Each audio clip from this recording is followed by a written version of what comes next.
United States of America, and to the republic for which it stands, one nation, under God, indivisible, with liberty and justice for all.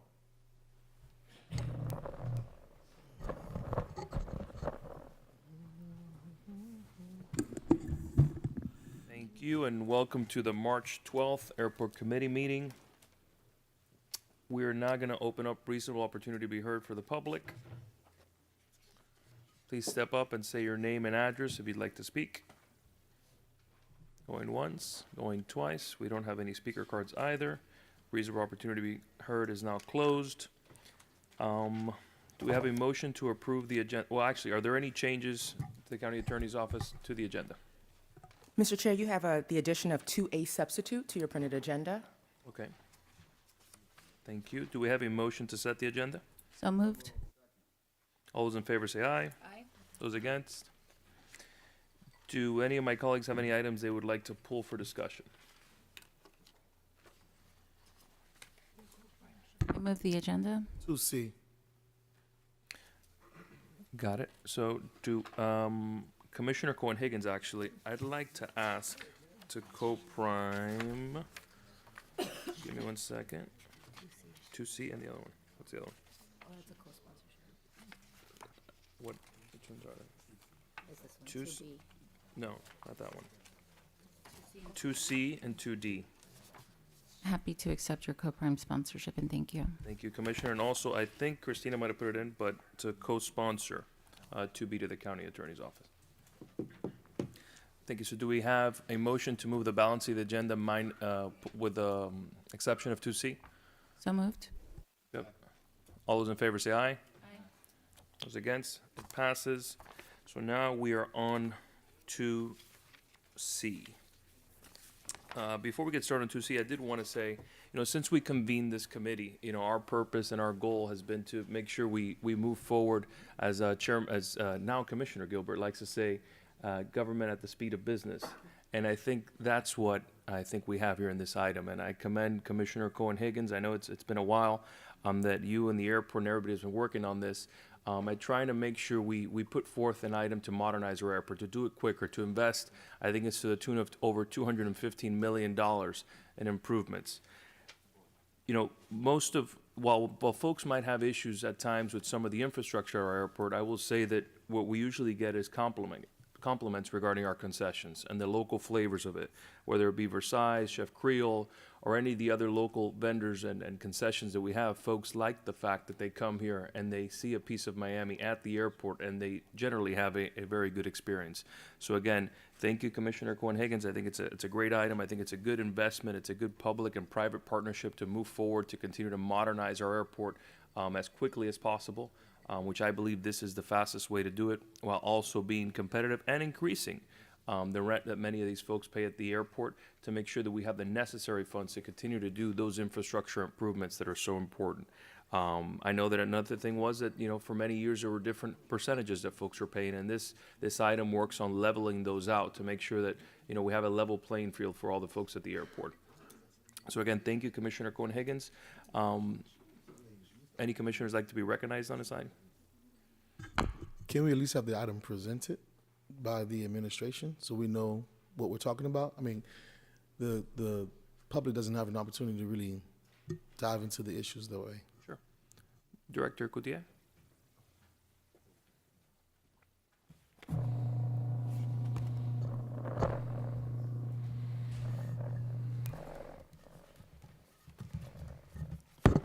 Okay.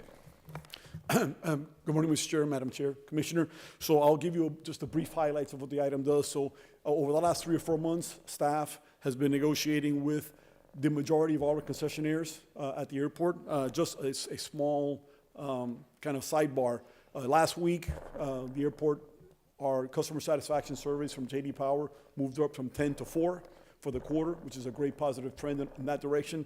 And one of the items in that survey that was highlighted was the strength of our concessions program. It was more than a 90% approval rating. So that is one of the reasons why we're moving forward with this item, is as the chair mentioned, the success of the program over the years, the local flavor that we're constantly recognized for, that the airport has won awards for as far as local flavor. So I want to start that before I get into issue of the deal. So what this does is, as far as we'll get into just the highlights of what was negotiated, this encompasses a 15-year term.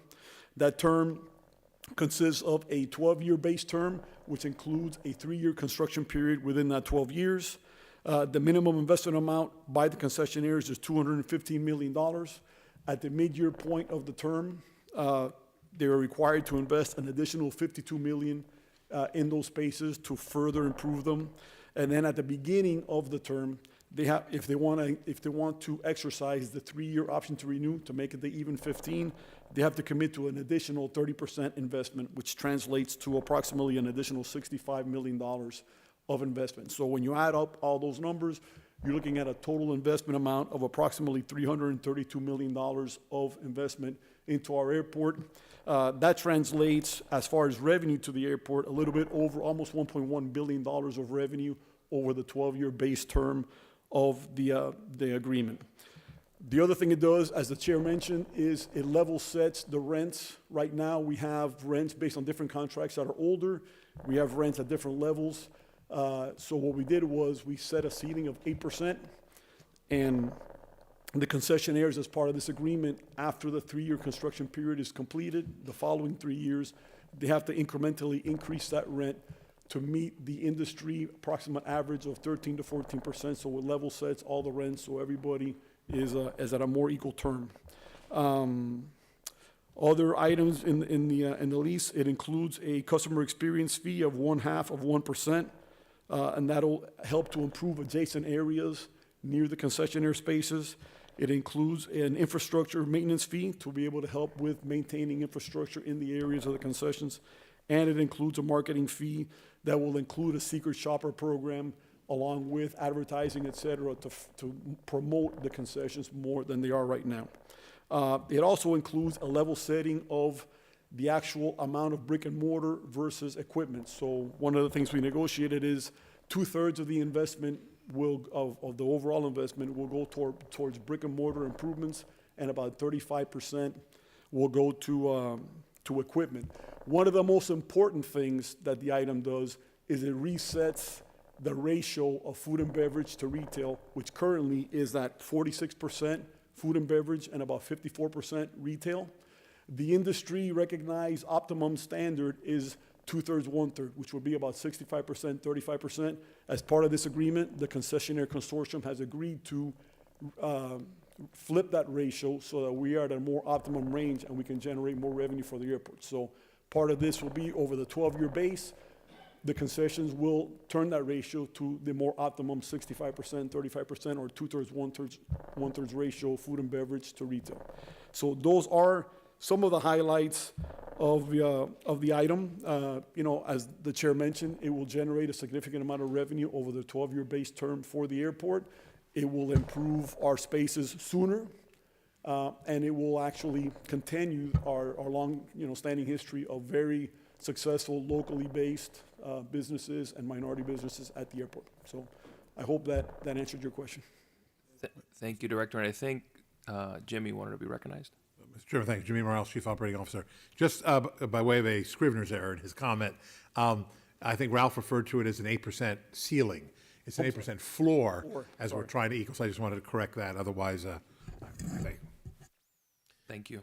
Mr. Chairman, can you tell me about the last extension that these groups have received? When was the last extension? How long was that extension for? And what was the impact of that? Sure. The last extension that they received was the COVID extension that was approved by this body back in December of 2021.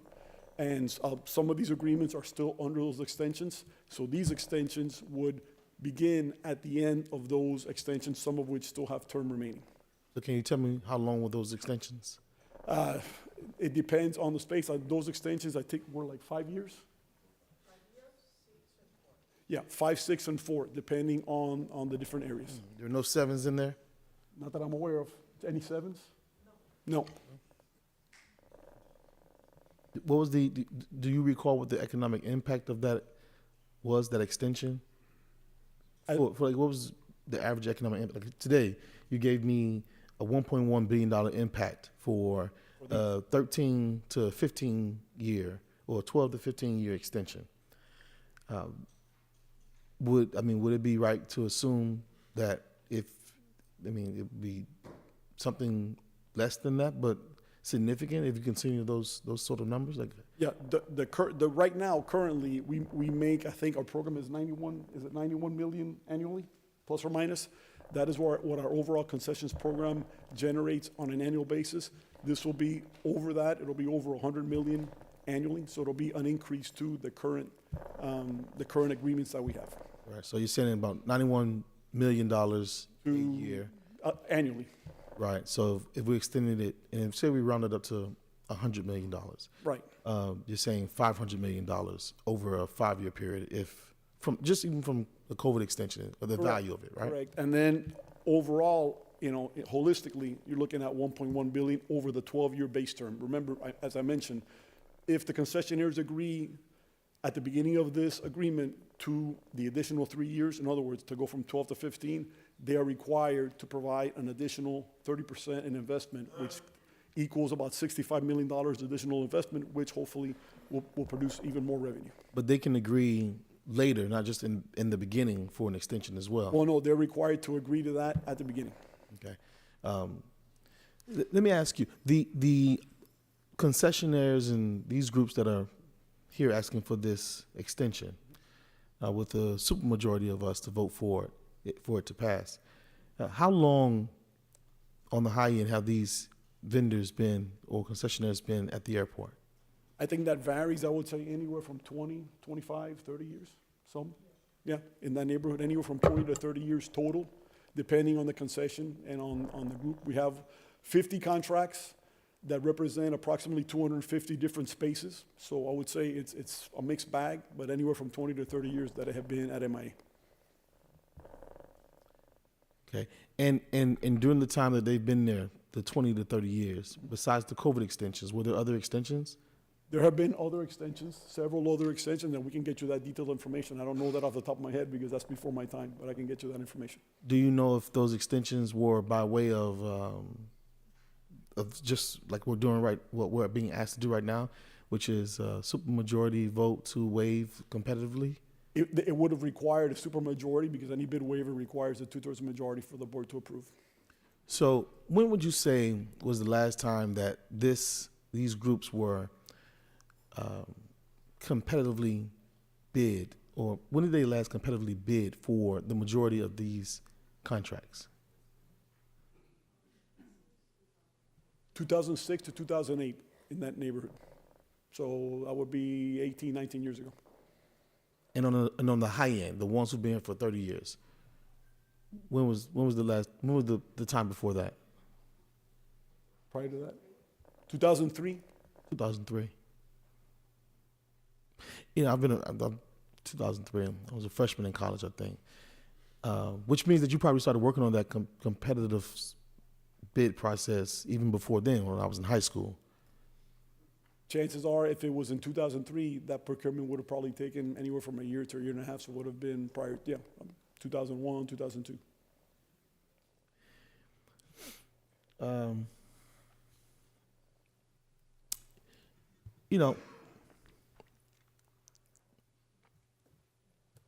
I have a daughter. I have two, and one is 8.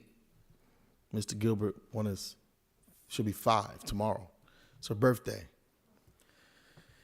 And when your children age, you begin to think about their lifespan, because you start to see how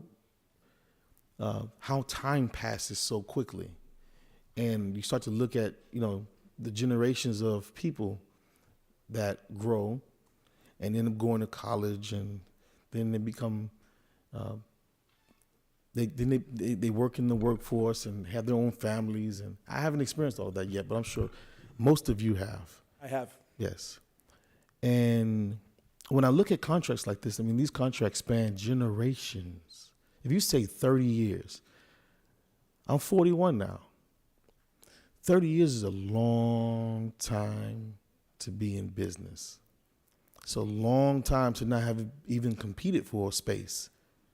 And what we should understand about all of this, I believe, is that we're being asked to extend these 30-year veterans to 45 years or more. Because I would imagine at the end of the 15-year term, if we look at history, and I think the history is very important because it determines, our patterns and practices, that maybe not these individuals, but their children are going to be asking for extensions for precisely the same reasons that, they're asking for them today. And that's fair. I mean, I appreciate people that like to take care of their families to ensure that they continue to make money and provide for the fine education of their children so they can live in the finest of homes, in the best of neighborhoods. They have the most tremendous experiences to become whole people in this country. But what I think we miss in many a times like this is that when we select people to have these benefits without competition, or to extend benefits without competition, we are in fact choosing winners and losers. So in fact, by putting this out for a competition, you will be introduced to new players that could potentially have significant impact within our community, that could potentially, they either have business in airports or have not business in airports. You introduce new faces to the possibility of making improvements to our airport in ways that we have never seen before. You want to interrupt? No, please. If you. I was going to just to address that point, Commissioner. One of the items in the actual agreement provides for two things. Number one, there's a 75-day period at the beginning where all of the spaces that are going to be reconcepted, MIA, MDOT, our staff will have the final say as to who goes into those spaces. So we will have a significant amount of a say into what goes into those spaces, what types of businesses, whether they be food and beverage or retail. So as far as new businesses coming in, there will be some of that happening organically within the actual agreement, because some of the vacant spaces or some of the spaces that have to be reconcepted in order to reach that 65-35 optimum ratio of food and beverage to retail will require reconcepting of new spaces, which will obviously require new businesses to come in, et cetera. If you're going to go from a retail to a food and beverage, that's a totally new concept. So there will be opportunities for some of those new small businesses to come into the airport as part of that process. Yeah, I would imagine that if the commission are choosing the winners and losers, that the commission should be able.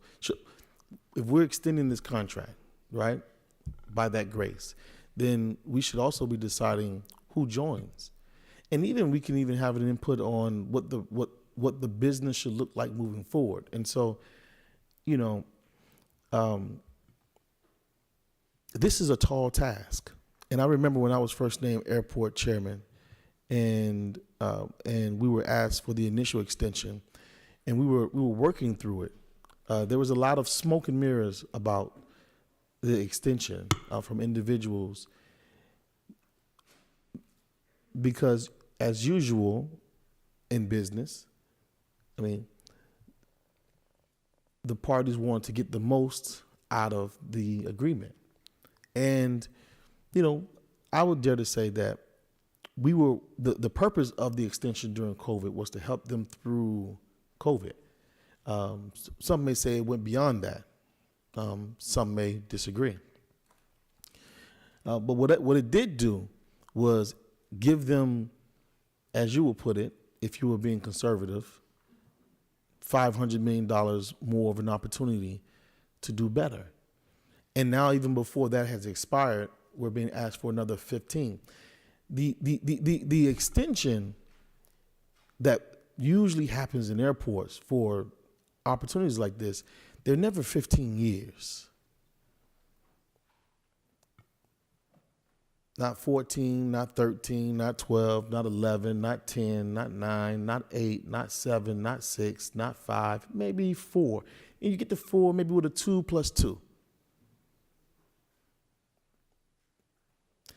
So my point in that is that this is, let me find an SAT word. This sort of extension, Extraordinary remedy. it is extraordinary. I don't even call it a remedy because there's no injury. It didn't have to be necessarily a remedy through the chair for there to be a remedy. You could remediate situations that exist naturally that no one was injured. Okay, I appreciate that. You got a finger? Yes. Yeah, just one more thing, Commissioner. So one of the reasons during the negotiations that the term was negotiated to where it is now is because it takes a significant amount of time to amortize that level of investment over time. Oh, of course. I mean, but similarly, if you issued a new agreement and you gave it 15 years, they would invest $215 million or maybe even more. And they would amortize that investment over time. I mean, the point being is that if you're willing to invest capital into your business because you realize your business is going to do very, very well. Very, very well. And when I think about this, I mean, this extraordinary opportunity that none of us will ever have again. I mean, you're talking about terms of extension longer than commissioners have served on this dais, and from this point forward will ever serve on this dais. You're talking about making and continuing to establish a sort of control over one of our largest economic engines that is way beyond what has been contemplated by those who are drafting these first agreements, or the last ones, first of the last, when I was probably in high school. And if I knew the name of the commissioners that did it, I would quote it to you, but a lot of them are probably dead. Probably, I mean, and it's very well, I mean, you're talking about some original things. It could be before single-member districts. Well, this days look very, very different.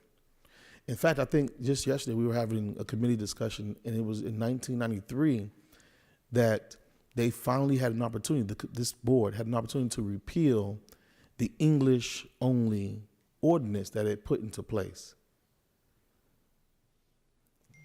And the English-only ordinance, of course, was repealed because there became a diversity of, if you would call, I know people don't like to use that word, but a diversity of interests, diversity of people that were newly elected to the Miami-Dade County Commission. And it began to look more like what it is today. And so that sort of fear-mongering that was going on in the late 80s dissipated. There was a new sheriff in town. This is a heavy decision. This is big. It is. It's significant. And I believe that in order to, and that's if we think that this is the best thing for us to do, what we should ask for in return should be significant. It shouldn't be what we would get in the ordinary course of business. I mean, in fact, if you think about it, if you've been there 30 years and you're going to be there for 45 years, who hasn't made an investment in the space? And if you haven't, it's a shame. And I think that's been the little dark secret in the Miami International Airport. We have shame. We brag about, all the accomplishments that we have, but there's a bit of shame that I think that we all have because we know that this airport is not what it should be, and the customer experiences are not what they should be. So we can tweet, we can post, we can press conference, but it doesn't change the conditions of the facility and many of the concessions that we have. It just doesn't. And so, if we are in the business of now choosing winners and losers, then why can't we pick some winners as well? I sincerely feel that we have to have more input. I know I haven't had much input over the past year. I've been stalled, if you will, with this sort of item. The conversations cease, some time ago, at least with me. The other fine people that sit on this committee that we could have had some conversation with. But the point of this all is, at the very, very end, at least, right, is to ensure a better customer experience. But how we get there, I think, matters. I think it matters. When if I think about, for instance, even as we describe it, this is a minority majority town. And so in America, yeah, Hispanics, for instance, would consist of a minority. And in fact, when we do minority contracting, Hispanics qualify for minority contracts. But we know what the population in Miami-Dade County is and what it looks like and what it will continue to be. And so when we describe really what our airport looks like, I think this sort of legislation, we should be more plain with people about what it really does. We should have something that describes what's the total square footage of all the space that is encumbered in this legislation. That should be something we say on the record, what we should talk about. We should talk about the total square footage that would be, not just percentage-wise, but that would become food and beverage. How much square footage are they giving back for us to be able to create new opportunities? For those who already have opportunities, it's not a lot of, I'm wearing this is a South African garb that I purchased when I was in South Africa. They have a term they use, colored. It's a little bit different from the way we use it. But at the same time, the percentage of blacks that are in, for instance, these agreements, what percentage of the business and equity do they actually have? And can we make improvements upon that? I think it should. Maybe direct lease opportunities that we can receive with the vacant spaces they already have, so that new opportunities are created, right? I really Provide you with that square footage for the available spaces that we have currently vacant and what opportunities there would be. So we can definitely provide you that information. and being able to choose the best of spaces. It's one thing to have a space, but then there's another thing to have a space. And so when you have a space that's conducive to you actually creating wealth and getting positive revenue day in and day out, I think it's very important. So to me personally, I believe the extension should require more time. It should require more time for us to evaluate, really the equity in this decision that we're making. I think that if, in fact, my 5-year-old daughter is going to be 20 years old the next time that this group comes and asks for an extension, I think that we should think about all the families that could be impacted, that could send another generation, a different set of folks to the best schools, to have the best experiences, and to not just ride a horse when the fair comes into town, but maybe they can do it week in and week out like many of these families do.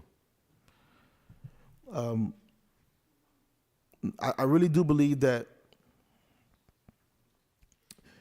I want to see what the financial impact has been to the African American businesses, the black business, ACDB, everyone. I want to see what it has looked like in the past and what it should look like in the future. If we want these concessions programs to reflect what Miami-Dade County truly looks like, then I think that we can.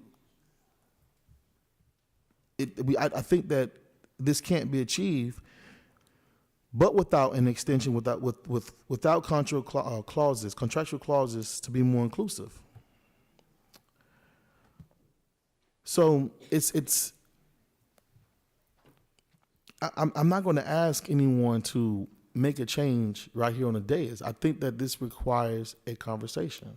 I think it means sitting down with principal people or their representatives, if they would like, to craft something that makes sense. I think no matter what we do, these individuals are going to make hundreds of millions of dollars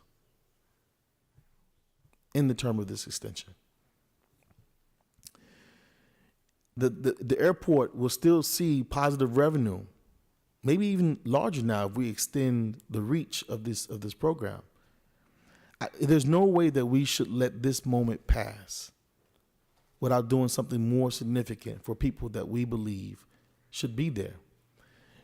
I remember I wasn't on the dais then, but the way that and I don't know the deal percentage when Jackson Soul Food, for instance, was included into the airport, and now they have a successful business there, a joint venture with another group. Chick-fil-A, very successful, actually. Correct. It's a taste of Miami, if you will.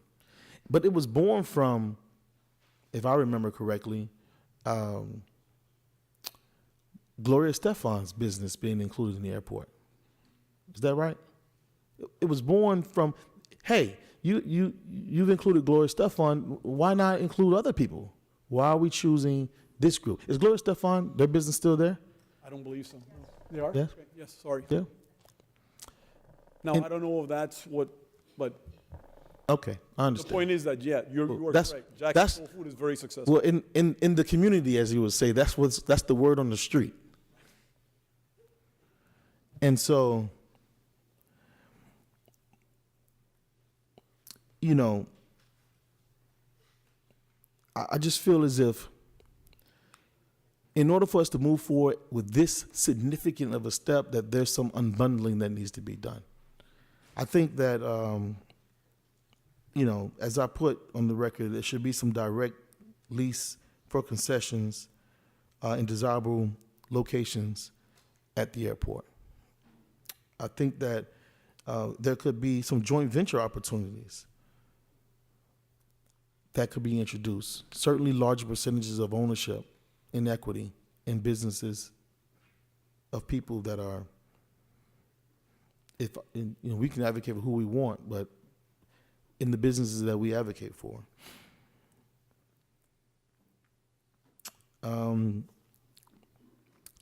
Because at the end of the day, when you have these sort of contractual agreements, there's all kinds of barriers to entry, non-compete clauses and such that would garner a reason for people to say no to certain groups. I think this is an opportunity to even point out exactly who we want them to work with, because this is a bid waiver, and in the bid waiver, that's what you're doing. And so,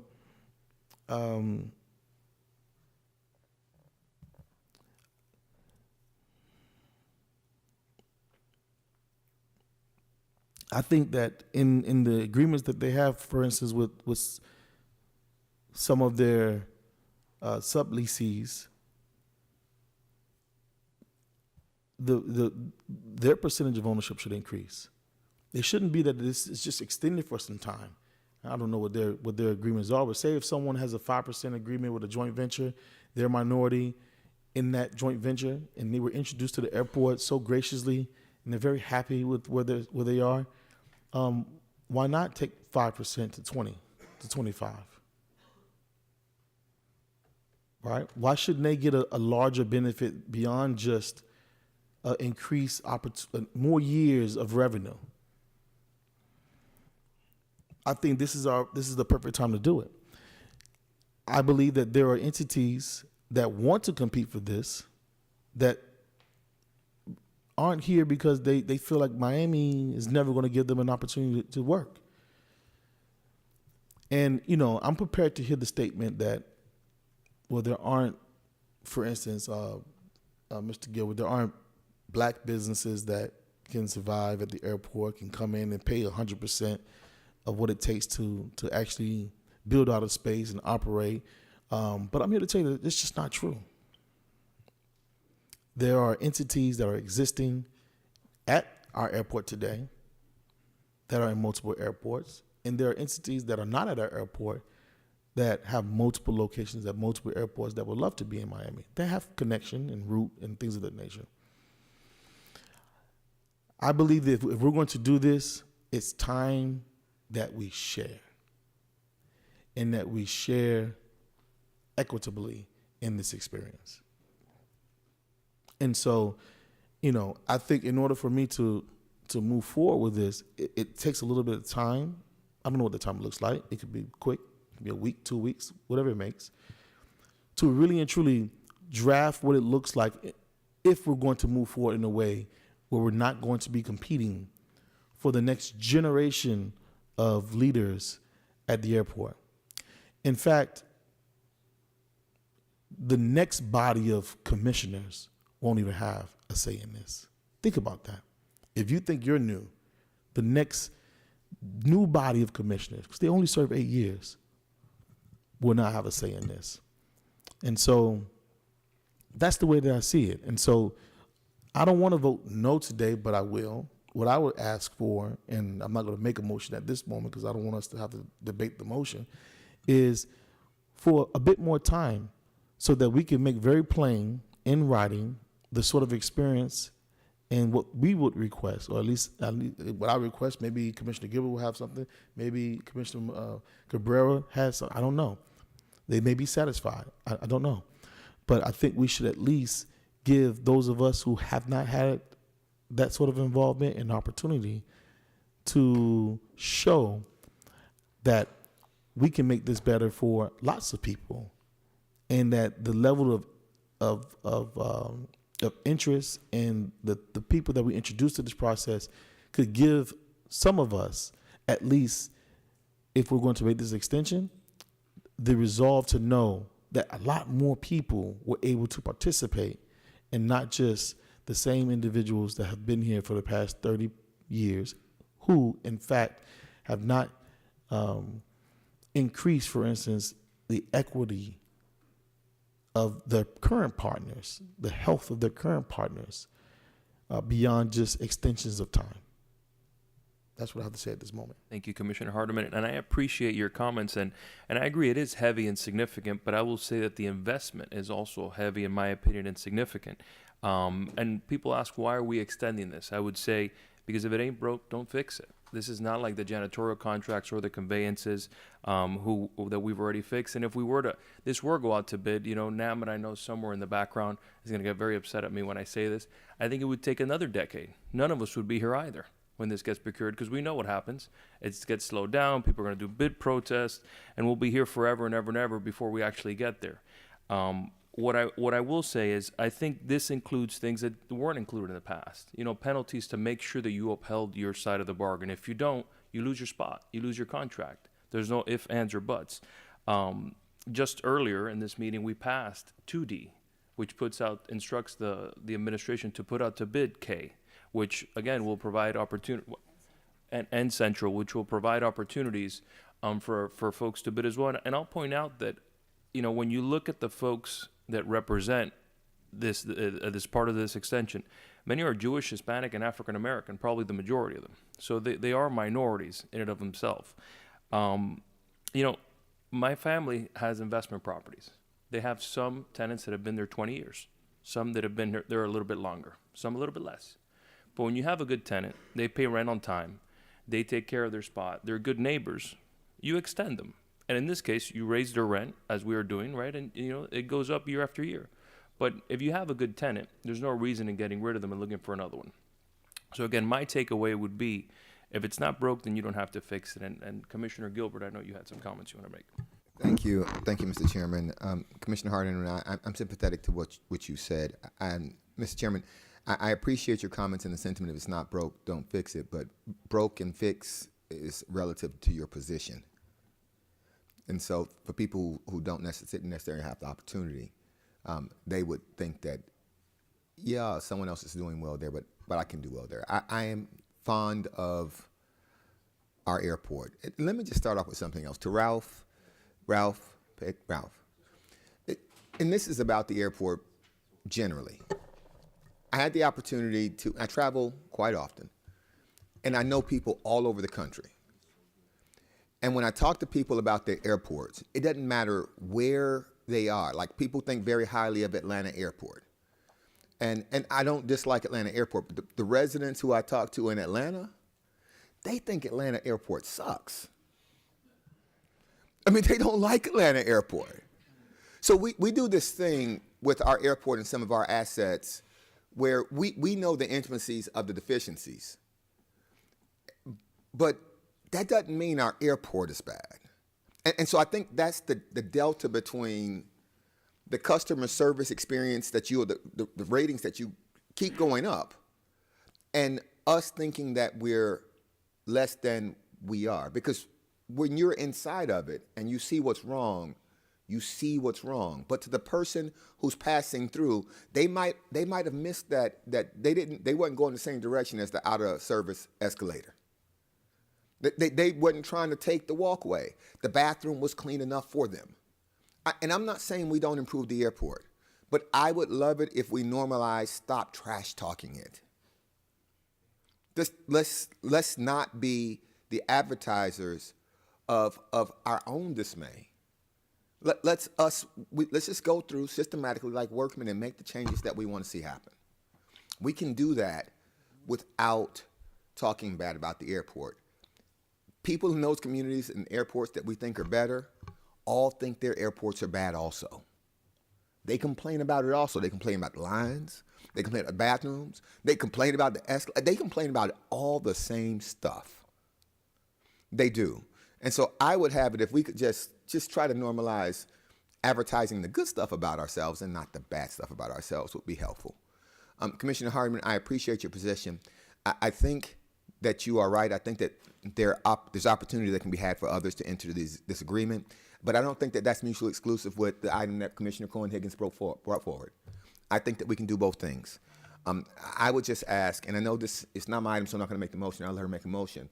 But I just ask that we pass this out of committee and then spend the time working on it between now and it comes to commission to actually sit down with the airport, look at the spaces, talk to the current lessees, and see where we can actually fit it in. And if we can't make something work, because I believe, and the concessionaires will tell you, the airport will tell you, I am unmistaken about this, we will have more diversity in the airport with our concessionaire program.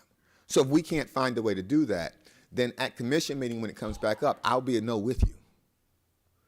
But I think passing this out of committee now and working on it in the interim and working with the chair's office, I don't know if it's when being brought forward, but working with the chair's office so that we could actually have the time to actually have those conversations would be helpful. That's what I think how I think we should proceed, Mr. Chairman and Mr. Chairman. Thank you, Commissioner Gilbert, and I'd entertain a motion to celebrate MIA, if you'd like.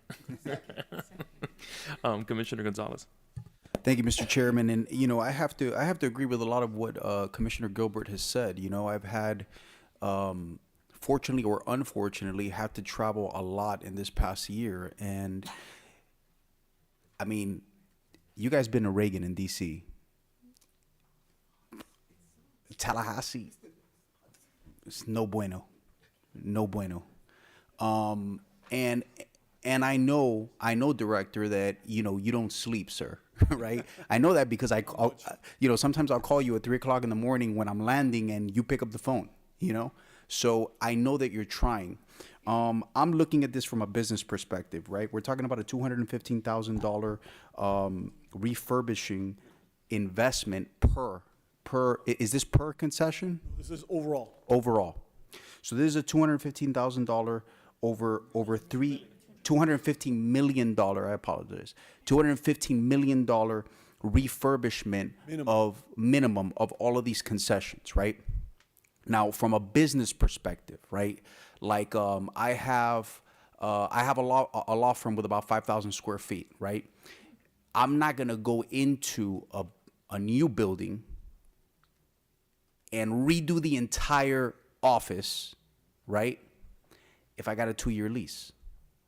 I just can't do that. I can't manage to put an investment into something that I'm not going to be there. And I actually like the chairman's analogy as to, tenants, right? Because, I rented for many years, right?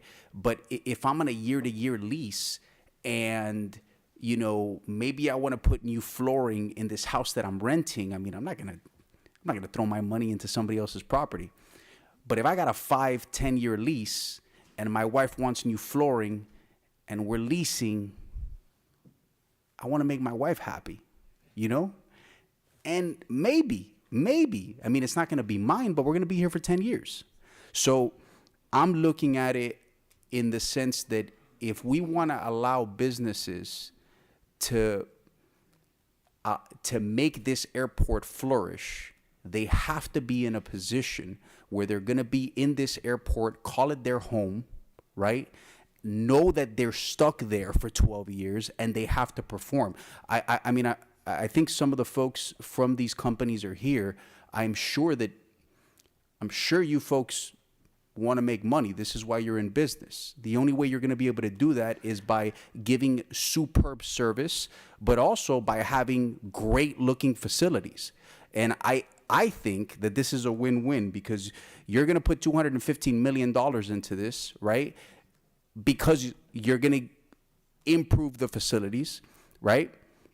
Our constituents, our residents are going to see an improved facility, and you're going to make good money because people are going to want to go into nice places.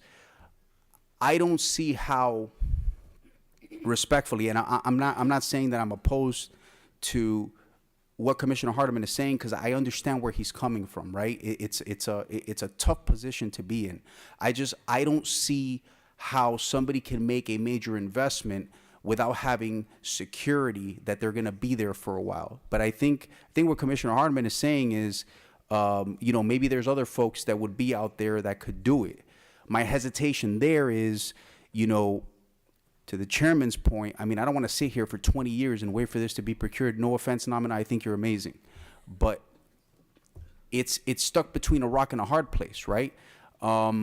Can you, Mr. Director, would you be able to explain some of these parameters and some of these restrictions that are in this contract to hold these folks to make sure that they make that investment as soon as possible? I'm looking specifically at number 5, where it says provide for deadlines for investments to be completed. Can you elaborate on that a little bit, please, sir? As an example, each concessionaire, they're required to build that. They have a 3-year construction period to build out the space.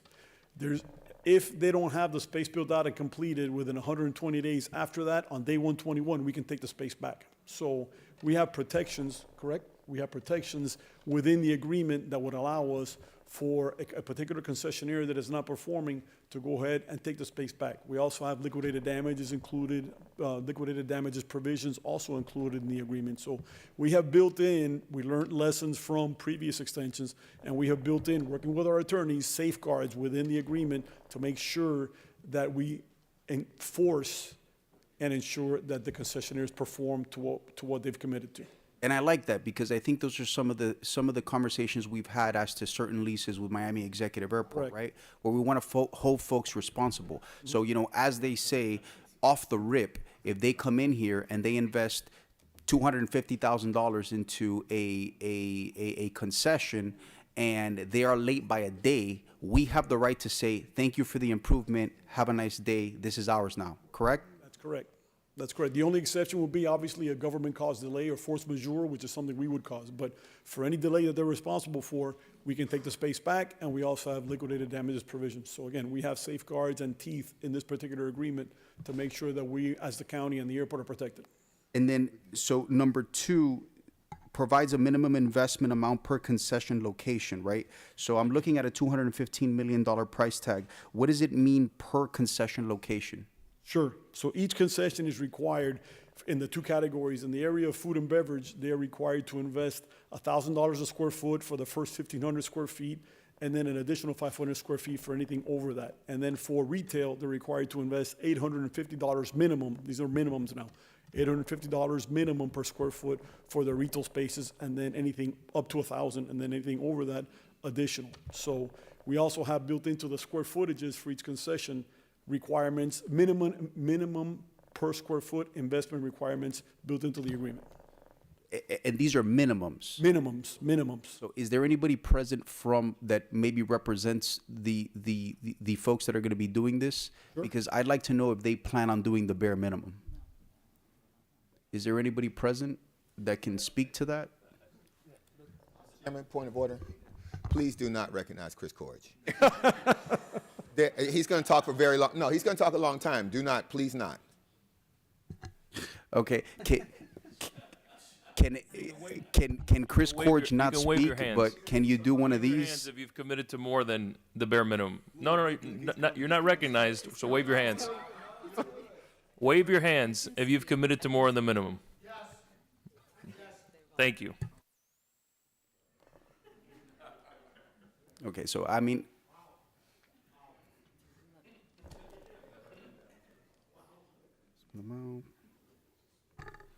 deadline to be completed. I don't have any further questions. Thank you, Commissioner Gonzalez. And I think one of the things you mentioned was the investment in the spruced up spaces. Correct. On top of the $215 million, from my conversations with the director and his team, was that on average, you experience a 25% increase when you spruce up your space. That's correct. That 25% increase generates more revenue for them, but more revenue for us as well, since this is a business relationship.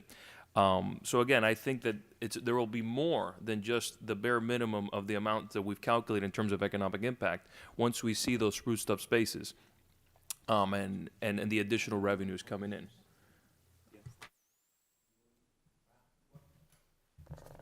Commissioner Gonzalez? I'm sorry, Mr. Chairman. I remember my next question because I think Commissioner Hardman made a good point. Are there, I know that there are, right? But what is, I guess, the percentage, or maybe percentage is not the right word. Do we know how many minority partnerships exist right now? Sure. I mean, I would have to get you that percentage. My memory's good, not that good. I can get you, I don't know off the top of my head, but yes, we know exactly how many. Is there any way we can get that today? Because I think that's an important point. Yes, we'll get that to you today. Not a problem. Okay. Commissioner Harden? Sure. I'm gonna go ahead. In our last extension that we had for the COVID, were these concessionaires required to make improvements into their space? Yes, they were. What was the dollar amount for those improvements? $75 a square foot was a requirement for those COVID extensions. Remember that during COVID, their businesses were taking a hit, but that was a requirement, $75 a square foot. But the point is that they were required to also invest That is into correct. those spaces. So it's not a novel concept that No. they're investing into these spaces. Not at all.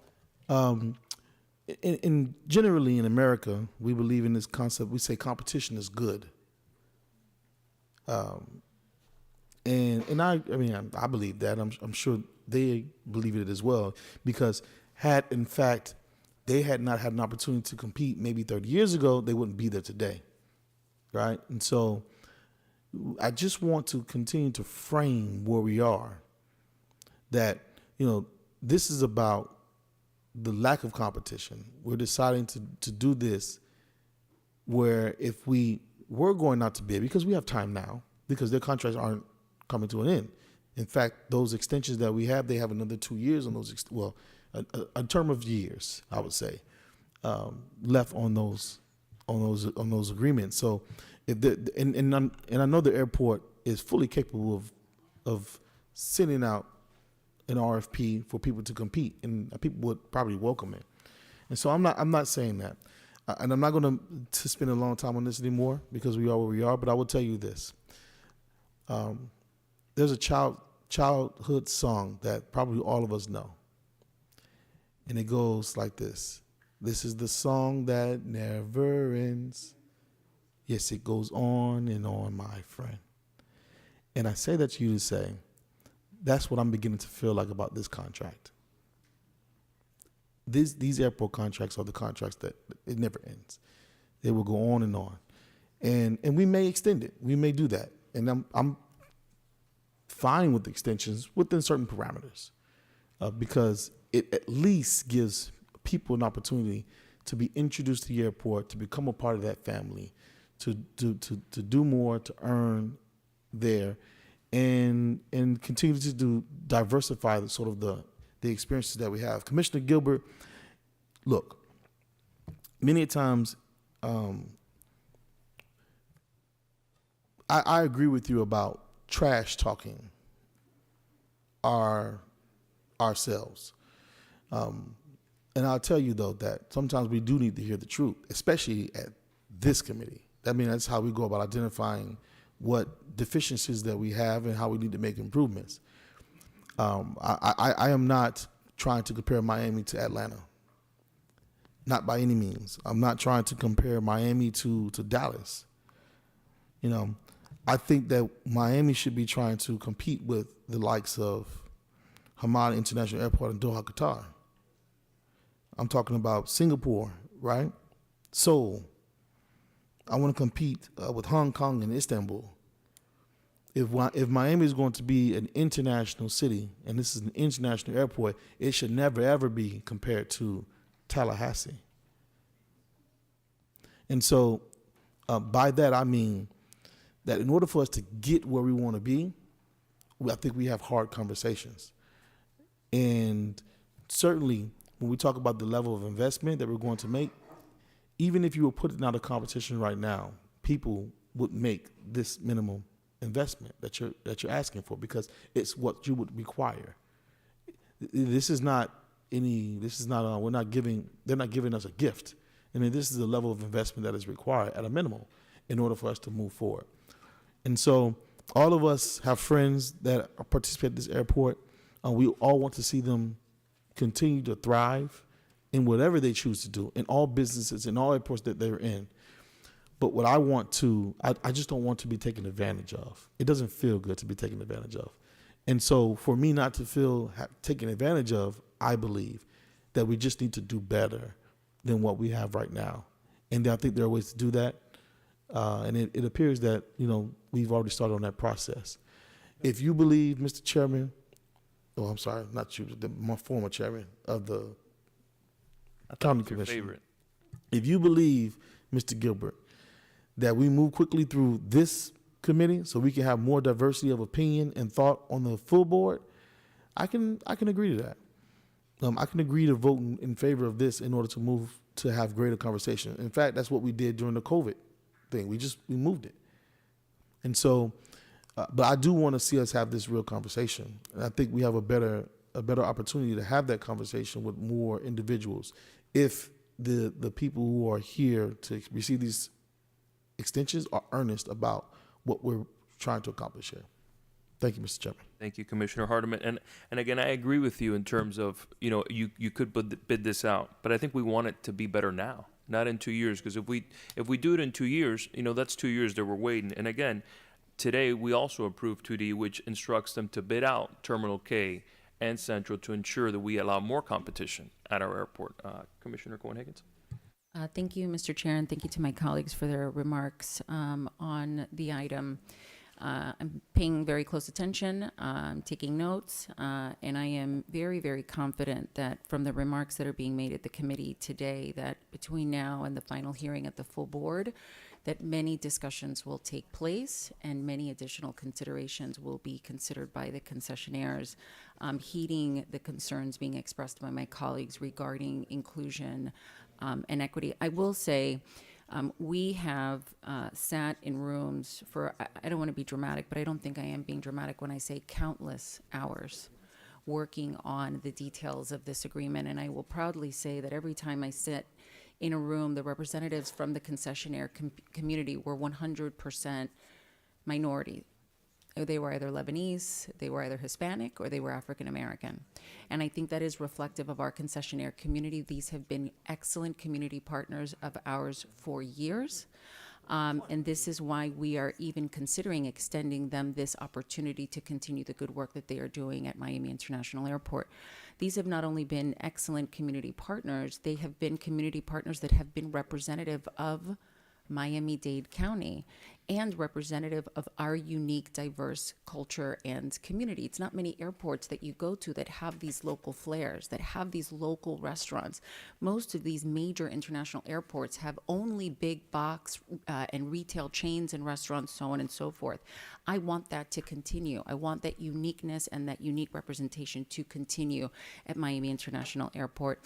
And additionally, we are seeing extraordinary increases in passenger volume at Miami International Airport, thanks to the leadership of our director, our administration, and frankly, us as a board, continuing to make our county such a desirable destination for so many people. 56 million passengers this past year is extraordinary. That sends to me a sense of urgency to get our airport in the best and most desirable tip-top shape as quickly as possible. This item allows us to do that. It allows our excellent community partners that are representative of our beautiful, diverse community to continue with that representation, but not just in exchange for an extension, but in exchange for an investment that we have never seen before. Never even come close. $75 a square foot is significantly different than $1,000 a square foot. This is a monumental investment that we will see at MIA that I think our residents deserve, and I think our visitors and our passengers deserve, and will be greatly appreciative of. So I see this as an incredible opportunity. And in addition, which I know is incredibly important to our mayor and administration, these concessionaires are agreeing to continue paying living wage for the next 15 years. That means the thousands of employees at Miami International Airport that are employed by these concessionaires, these families, these people that are putting food on the tables and feeding their children are going to continue to receive wages that they otherwise would not, should this contract not be extended for this period of time. So I thank our airport director, I thank our attorneys, I thank our concessionaires, because while this may look to some like a sweet deal, I guarantee you that the concessionaires have made tremendous concessions, and some of them are not particularly happy with some of the terms that remain in this agreement, but that tells me that it's been a good negotiation and that it's been quite an arduous journey. But it's not over. It will continue, and the concerns of my colleagues will continue to be heard by the concessionaires and by our airport, and I am very confident that between now and then, as those conversations and communications continue, that we will reach a place where everybody feels comfortable and confident in this agreement and this deal, and will hopefully be, very, very prideful, even more so than we are right now, because we are very prideful of our airport, of what it's going to look like in just 3 years. Those deadlines are real. The penalties that are built in are real. We are holding their feet to the fire. There will be no excuses, no crying, no woe is me if these deadlines are not met. And there are opportunities built in, because a number of these spaces, we went through each of the 244 spaces at Miami International Airport and mapped out where we are going to reconcept to allow new opportunities and new businesses to come in the North Terminal under this extension, in addition to putting out Terminal K and Central Terminal, all of which are new bidding opportunities for our public to have the opportunity to get into this airport. So all of these items running in tandem allows for a package to be presented at MIA that is introducing and allowing for new opportunity, that is allowing for historic investment, that is allowing for community partners to benefit for the good work that they have done in our airport for a considerable amount of time, and that is going to get our airport to the place where it needs to be. So with that, I thank my colleagues for their support on this, and I'm happy to move the item. All those in favor, say aye. Aye. Those against, motion passes. Madam Attorney, do we have anything else on the agenda? No, sir. Thank you. We are adjourned.